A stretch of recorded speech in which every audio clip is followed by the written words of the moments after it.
ओम शांति।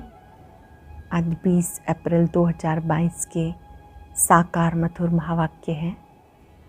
आज बाबा बच्चों को सदा ही आनंद में रहें, मौज में रहें, उसके एक बहुत सुंदर विधि सिखा रहे हैं।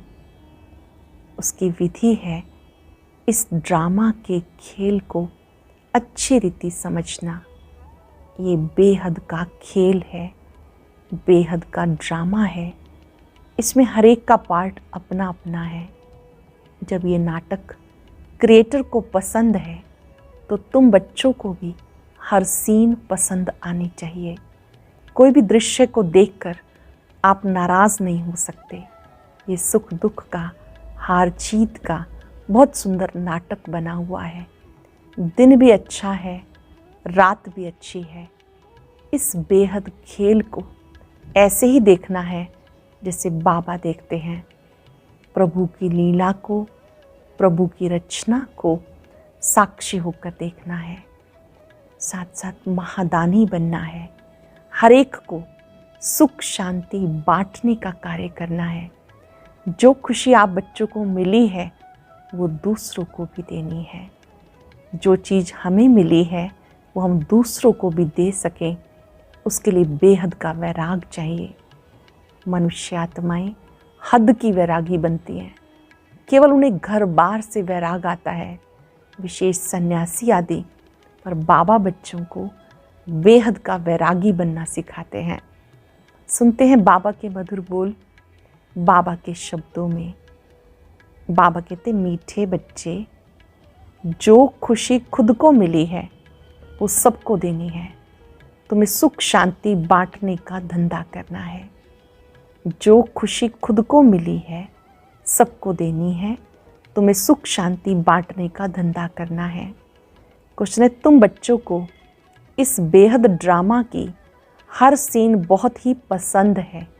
क्यों? चेक कर लेंगे, क्या सचमुच मुझे पसंद है? तुम बच्चों को इस बेहद ड्रामा की हर सीन बहुत पसंद है। क्यों? क्योंकि स्वयं क्रिएटर को ये ड्रामा पसंद है। जब क्रिएटर को पसंद है तो बच्चों को भी अवश्य पसंद होगा। तुम किसी भी बात में नाराज नहीं हो सकते। तुम जानते हो ये सुख दुख का नाटक बहुत सुंदर बना हुआ है। इसमें हार जीत का खेल चलता ही रहता है। इसे खराब कह नहीं सकते। दिन भी अच्छा है, रात भी अच्छी है। इस ड्रामा में जो भी पार्ट मिला हुआ है उसे खुशी से बजाने वाले बहुत मज़े में रहते हैं। इस ड्रामा में जो भी पार्ट मिला हुआ है उसे खुशी से बजाने वाले बहुत मज़े में रहते हैं। इस बेहद नाटक की नॉलेज का सिमरन करने वाले सदा हर्षित रहते हैं। बुद्धि भरपूर रहती है। जो नॉलेज का सिमरन करते हैं उनकी बुद्धि भरपूर रहती है। गीता हमारे तीर्थ न्यारे हैं। ओम शांति। वास्तव में स्कूल में कोई गीत नहीं गाए जाते, यह पाठशाला है। फिर भी यहाँ गीत क्यों गाए जाते हैं? सतयुग में तो ये गीत नहीं गाए जाते। अभी हम लोग बैठे हैं संगम पर, इसलिए भक्ति और गीतों आदि को लेकर उसका अर्थ समझाते हैं। मनुष्य तो अर्थ समझते नहीं। हम अभी ना यहाँ ना वहाँ हैं, बीच में बैठे हैं, तो इसका थोड़ा आधार लेते हैं। बच्चों को ज्ञान और भक्ति का राज तो समझाया गया। इस समय तुम ज्ञान सुन रहे हो भविष्य के लिए। ज्ञान किस लिए सुन रहे हो? भविष्य के लिए। भविष्य के लिए पुरुषार्थ कर कोई प्रारब्ध बनावे, ऐसा कोई मनुष्य नहीं। कोई अपने भविष्य के लिए प्रारब्ध बनाए, ऐसा कोई मनुष्य नहीं। तुम पुरुषार्थ करते हो भविष्य नई दुनिया के लिए। मनुष्य दान पुण्य आदि करते हैं दूसरे जन्म के लिए। वो है भक्ति, ये है ज्ञान। कोई कहते भी हैं ज्ञान, भक्ति और वैराग। सन्यासियों का है हद का वैराग, तुम्हारा है बेहद का वैराग। वो लोग घर बार से वैराग दिलाते, दुनिया से नहीं। वह ये जानते ही नहीं कि तमो प्रधान जड़ जड़ीभूत सृष्टि है, इसका विनाश होना है, क्योंकि कल्प की आयु बड़ी लंबी बना दी। अब बाबा बैठ समझाते। बुद्धि भी कहती है ये बात बिल्कुल ही ठीक है। मुख्य बात है पवित्रता की, जिसके लिए वो घर बार छोड़ते हैं। तुम सारी पुरानी दुनिया को बुद्धि से भूल जाते हो, सारी ही पुरानी दुनिया को बुद्धि से भूल जाते हो, पवित्र बनते हो। पवित्र दुनिया में जाने के लिए तुम्हारी यात्रा है बुद्धि की। कर्म इंद्रियों से कहीं जाना नहीं है, तुम्हारा शारीरिक कुछ भी नहीं चलता। अब ये रूहानी बाप हम बच्चों को रूहानी बातें समझा रहे हैं। वह जिस्मानी यात्राएं तो अनेक हैं, कभी कहीं जाएंगे कभी कहाँ। तुम्हारी बुद्धि एक तरफ है, इसको अव्यभिचारी भक्ति कहें तो भी हो सकता है। तुम एक को ही याद करते हो, ये अव्यभिचारी याद है। उन सबकी भक्ति है व्यभिचारी, अनेकों को याद करते हैं। तुम्हारी ये अव्यभिचारी रूहानी यात्रा जिसमें हम जा रहे हैं वापस घर। वो लोग निर्वाण धाम को घर भी नहीं समझेंगे, कहते पार निर्वाण गया। तुम जानते हो वहाँ आत्माएं बाबा के साथ रहती हैं। अभी बाबा हमें लेने के लिए आए हैं। वो समझते हैं हम ये सब ईश्वर के रूप हैं। कितने शास्त्र आदि पढ़ते हैं, यहाँ तुम्हें वह कुछ भी नहीं सिखाया जाता। तुम्हें इन कर्म कांड का भी संन्यास कराया जाता है। ये सब भक्ति के कर्म कांड हैं। जैसे प्रभु की गतमत न्यारी है, पहले पहले तुम्हें अलफ सिखाते, बाप खुद ही दलाल बनकर आते हैं। गाते भी हैं परंतु समझते नहीं। तुम्हें कोई भक्ति से घृणा नहीं, कोई से भी घृणा नहीं आती, जबकि जानते कि ड्रामा बना हुआ है। हाँ, समझाते जरूर हैं कि इस पुरानी चीची दुनिया को छोड़ना है, वापस जाना है। जब भक्ति में थे तो भक्ति से प्यार था, गीत आदि सुनने से मौज आती थी। अब समझते हैं वो तो कोई काम के नहीं थे। सुनने में कोई हर्जा नहीं, परंतु जानते हैं ये भी भक्ति की एक्ट है। हमारा उनसे बुद्धियोग टूट ज्ञान से जुट गया है। ज्ञान और भक्ति दोनों को तुम जानते हो। मनुष्यों को जब तक ज्ञान ना मिले तो भक्ति को ही बहुत अच्छा समझते हैं। हम जन्म जन्मांतर भक्ति करते आए, भक्ति से स्नेह बढ़ गया। अब हमारी बुद्धि में है ये दुख सुख हार जीत का ड्रामा है। अच्छे से समझेंगे इस बात को। ये दुख सुख का हार जीत का बना हुआ ड्रामा है, तो उस पर रहम आता है। क्यों ना उनको भी रच्यता और रचना का ज्ञान मिल जाए तो बाबा का वर्षा पा सकें। जो खुशी अपने को मिली वो दूसरों को भी देनी है। सिंध वृत्ति, विदेश में बिजनेस करने वाले जब देखते हैं फलानी जगह धंधा अच्छा चलता है तो अपने मित्र संबंधियों को भी राय देते हैं कि फलानी जगह चलो, वहाँ कमाई बहुत अच्छी होगी। तुम जानते हो इस रावण राज्य में दुख ही दुख है। मनुष्य को ये मालूम नहीं ज्ञान क्या चीज़ है। साधु संत भी नहीं जानते कि इस ज्ञान से स्वराज्य मिलता है। वो भी नहीं जानते इस ज्ञान से स्वराज्य मिलता है। पूछते हैं इस ज्ञान से क्या प्राप्ति होती है, तो लिखा जाता शांति और सुख दोनों मिलते हैं, सो भी अविनाशी। किसको सुख शांति का धंधा हाथ आ जाता फिर उसमें ही लग पड़ते हैं।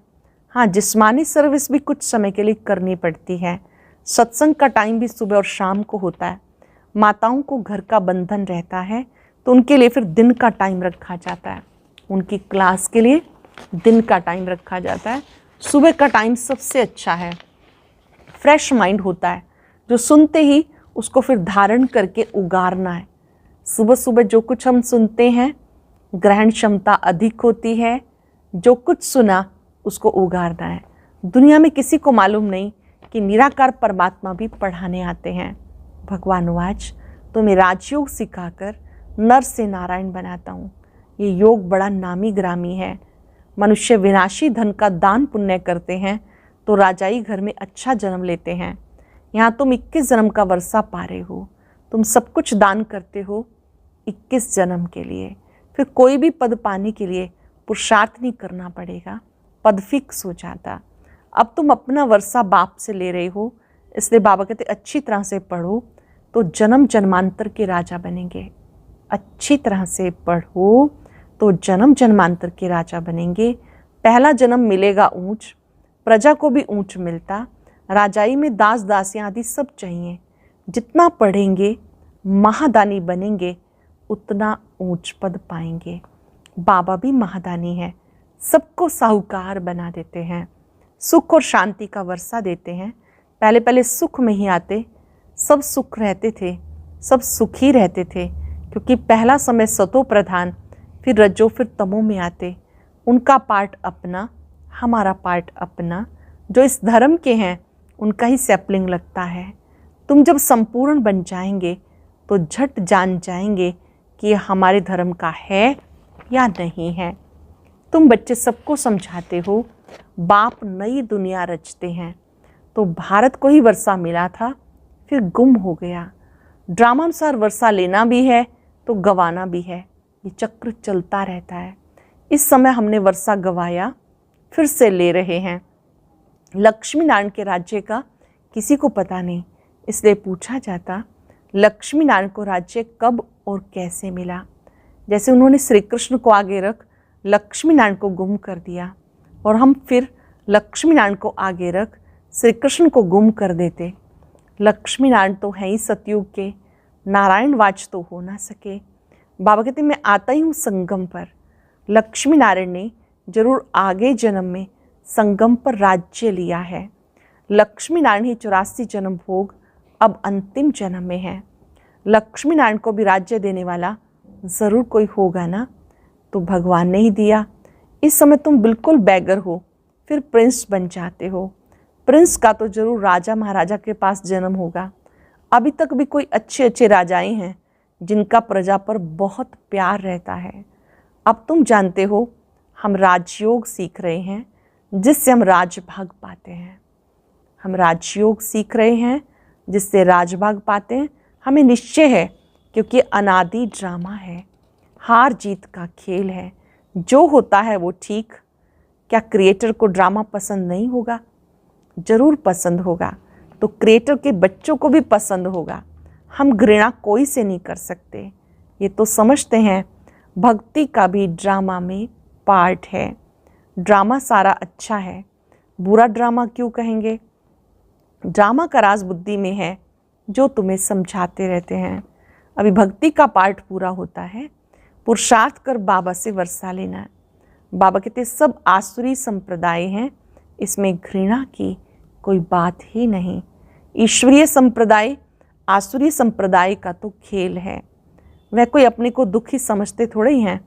भक्ति करते रहते, समझते एक दिन भगवान आकर भक्ति का फल देगा। घर बैठे कोई ना कोई रूप में भगवान आके मिलेगा। और सन्यासी लोग समझते हैं हम आपे ही चले जाएंगे निर्वाण धाम। अपने पुरुषार्थ से तत्व के साथ योग लगाते हैं, समझते हैं कि हम लीन हो जाएंगे। दुनिया में अनेक मतें हैं, बाबा आकर एक मत बनाते, समझाते हैं ये ड्रामा अनादि बना हुआ है, बहुत ही सुंदर ये नाटक बना हुआ है। ड्रामा में सुख दुख का पार्ट नूंधा हुआ है, जिसे देख बहुत खुशी होती है। ये बेहद का खेल बड़ा फाइन बना हुआ है। ध्यान से समझेंगे। इस बेहद नाटक के लिए बाबा ने कहा ये बेहद का खेल बड़ा फाइन बना हुआ है, सो तो सबको पसंद ही आना चाहिए। दिन भी अच्छा है, रात भी अच्छी है। खेल है ना, जानते अब रात पूरी होनी है, हमें दिन में जाकर ऊंच पद पाना है। नाराज़ क्या होंगे? ड्रामा में जो पार्ट मिला वो तो बचाना ही है। बहुत अच्छा ड्रामा है, इसको खराब नहीं कह सकते। ये खेल कभी बंद होता ही नहीं, बहुत फर्स्ट क्लास खेल है। इसको जानने से बुद्धि भरपूर हो गई। जैसे बाप नॉलेजफुल, वैसे ही बच्चे नॉलेजफुल। कितना समय सुख कितना समय दुख पाना है ये भी तुम सब कुछ जान गए हो, तभी तो कहते हैं वाह प्रभु तेरी लीला। प्रभु की रचना जरूर अच्छी ही होगी, उसको खराब कौन कहेगा। ड्रामा में जो पार्ट मिला हुआ है वो तो बजाना ही है। ये खेल कभी बंद नहीं होना। इसको जानने से मज़ा ही मज़ा आता है। इस खेल को जानने से समझने से मज़ा ही मज़ा आता है। भक्ति में सतयुगी राजाई का पता ही नहीं, सतयुगी राजाई में फिर भक्ति का पता नहीं रहता। भक्ति में भी कितने सुंदर गीत गाते हैं। हे प्रभु तेरी लीला विचित्र है, ये तुम बच्चे समझ सकते हो, और कोई इस लीला को जानते नहीं। बाबा से हमें कितना वर्षा मिलता है, सारा दिन बुद्धि में ख्याल चलना चाहिए। बाबा से क्या क्या वर्षा मिलता है, बुद्धि में ख्याल चलना चाहिए। कैसा वंडरफुल खेल है, वंडरफुल इसकी समझानी है। बाप की लीला कितनी अच्छी है, तुम इस बेहद नाटक को जानते हो, फिर जो पद मिलता है उसको भी देखकर हर्षित होते हो। मनुष्य नाटक देख खुश होते हैं ना। ये वैरायटी नाटक है, ये एक ही नाटक है। इस नाटक को जानने से हम विश्व के मालिक बन जाते हैं। कितनी वंडरफुल बात है। बाबा द्वारा तुमने जाना, इन बातों में रमण करना पड़ता। ग्रस्त व्यवहार में रहते 2-3 घंटा निकाल वह नाटक देख कर आते हैं। वह भी किससे पूछा जाता है क्या, बुद्धि में बैठ जाता है। वैसे ये भी बेहद का नाटक है, ये क्यों भूलना चाहिए। इस चक्र की स्मृति बिल्कुल सहज है, इसको और कोई भी नहीं जानते। इस चक्र की स्मृति बिल्कुल सहज है, इसे कोई भी नहीं जानते। तुम बुद्धि से जानते हो, फिर दिव्य दृष्टि से देखते भी हो। आगे चल और भी बहुत सीनरियाँ देखेंगे, आगे चलकर बहुत सी सीनरियाँ देखेंगे। अच्छा, मीठे मीठे सिक्के लदे बच्चों प्रति माता पिता बाप दादा का याद प्यार गुड मॉर्निंग। रूहानी बाप की रूहानी बच्चों को नमस्ते। रूहानी बच्चों की रूहानी बाप दादा को नमस्ते, गुड मॉर्निंग। शुक्रिया बाबा, शुक्रिया। धारणा के लिए सार। पहले पॉइंट है, बाप समान महादानी बनना है। सबको सुख शांति का वर्षा देना है। ज्ञान को धारण कर फिर उगारना है। बेहद नाटक को देख सदा हर्षित रहना है। प्रभु की लीला और ये ड्रामा कितना विचित्र है, इसका सिमरण कर मजे में रहना है। प्रभु की लीला और ये ड्रामा कितना विचित्र है, इसका सिमरण कर मजे में रहना है। वरदान है, पुरुषार्थ के साथ योग के प्रयोग की विधि द्वारा वृत्तियों को परिवर्तन करने वाले सदा विजयी भव। पुरुषार्थ के साथ योग के प्रयोग की विधि द्वारा वृत्तियों को परिवर्तन करने वाले सदा विजयी भव। पुरुषार्थ धरनी बनाता है, वो भी जरूरी है, लेकिन पुरुषार्थ के साथ साथ योग के प्रयोग से सबकी वृत्तियों को परिवर्तन करो तो सफलता समीप दिखाई देगी। दृढ़ निश्चय और योग के प्रयोग द्वारा किसी की भी बुद्धि को परिवर्तन कर सकते हो। दृढ़ निश्चय और योग के प्रयोग द्वारा किसी की भी बुद्धि को परिवर्तन कर सकते हो। सेवाओं में जब भी कोई हलचल हुई तो उसमें विजय योग के प्रयोग से मिली है। इसलिए पुरुषार्थ से धरनी बनाओ, लेकिन बीज को प्रत्यक्ष करने के लिए योग का प्रयोग करो, तब विजयी भव का वरदान प्राप्त होगा। स्लोगन है, सेवा द्वारा पुण्य की पूंजी जमा करने वाले ही पुण्य आत्मा है। सेवा द्वारा पुण्य की पूंजी जमा करने वाले ही पुण्य आत्मा है। आज हम अभ्यास करेंगे, मैं सदा विजयी आत्मा हूँ। अपने मस्तक में विजय का तिलक चमकता हुआ देखेंगे। अपनी श्रेष्ठ वृत्ति से अन्य आत्माओं की वृत्तियों का परिवर्तन करना ही है। दृढ़ निश्चय और योग का प्रयोग सबको परिवर्तन कर देता है।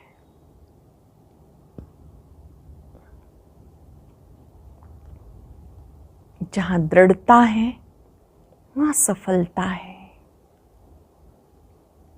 मैं सदा विजयी आत्मा हूं,